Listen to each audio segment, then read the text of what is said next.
Hello there, people of the internet. I'm doing ammo evaluations based off of some of the random things that I've had laying around over the years.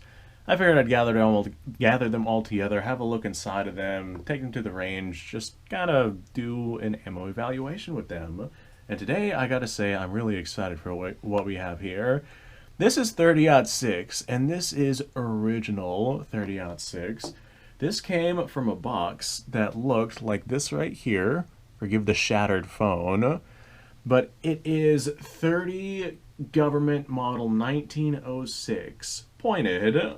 So this right here is like the earliest forms of 30-06 whenever these projectiles were turned from a 220 grain round nose into the 150 grain, or at least I think 150 grain pointed bullet that we have in front of us. We're going to assume 150 grain, but I can't actually guarantee that. We'll know once we weigh these out.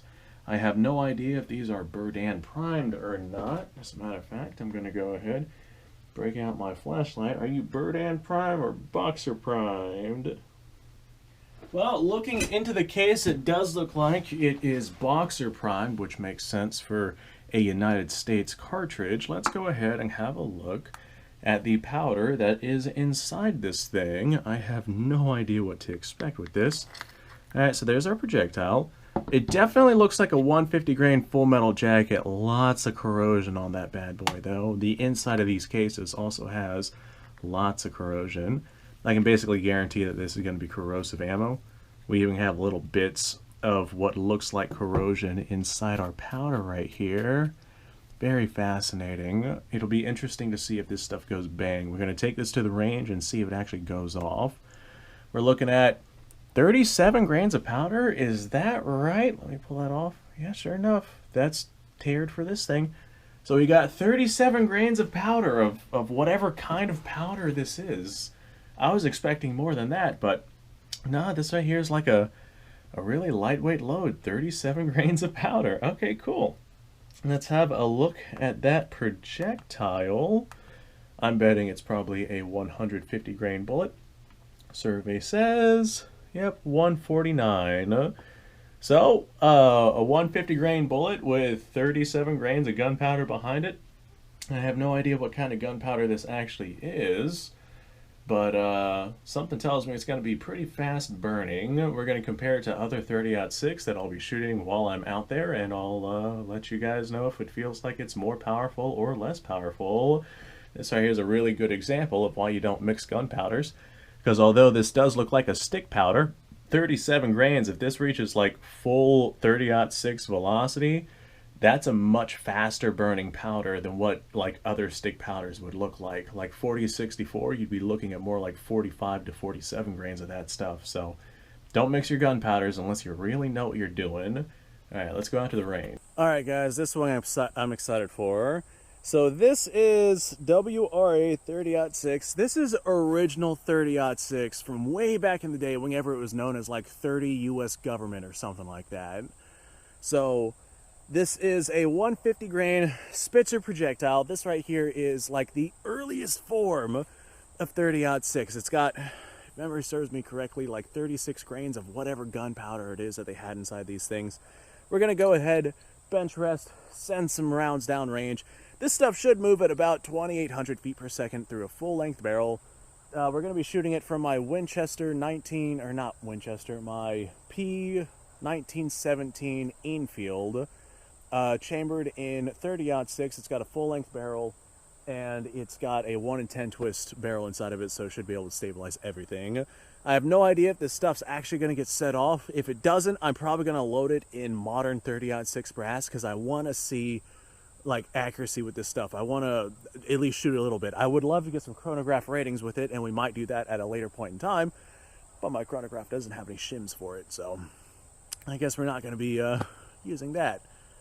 It would be great to use that, but we're not going to be using that. So we're going to have a seat at my very safe and not at all sketchy shooting table here and see if this stuff goes off. I really hope it does. I hope at least one of them goes off, because boy, this is some stuff to see firing on camera. Absolutely incredible.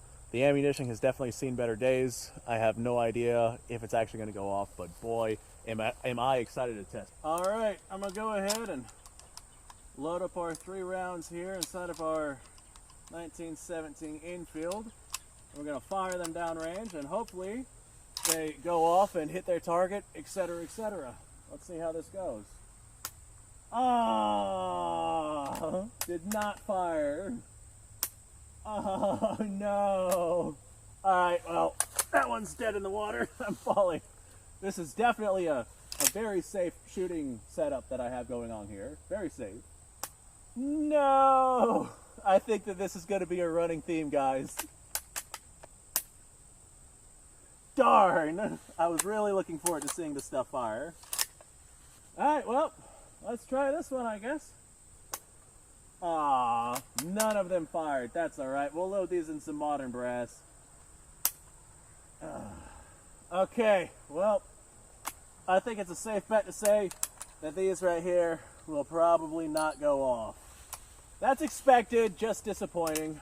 Alright, well, nothing to really see with those things. I'll load them in some modern brass, and I guess we'll make another video on them later down the road. But I guess this ammo is just too old and hasn't been stored properly. Thanks for watching, folks. I appreciate your time. Like, subscribe, share. Description below is a link to all sorts of stuff. Go check it out. You guys go off. Have yourself a fantastic day. I'll see you on the next episode.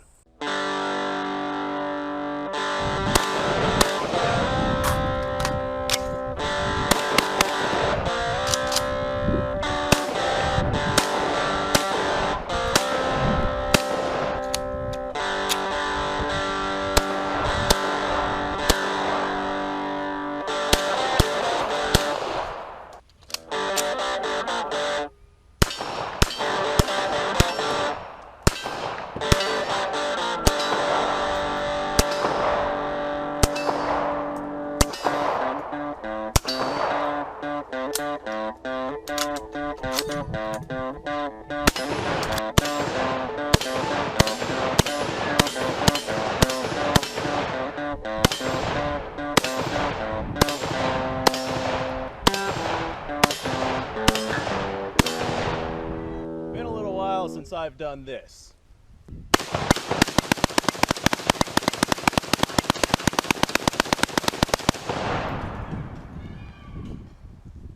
Bonnie and Clyde be damned.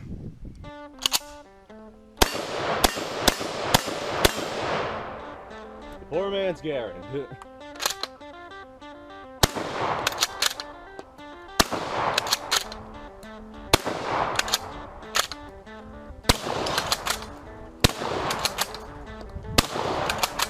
It's a shame that bolt-action shotguns aren't more mainstream.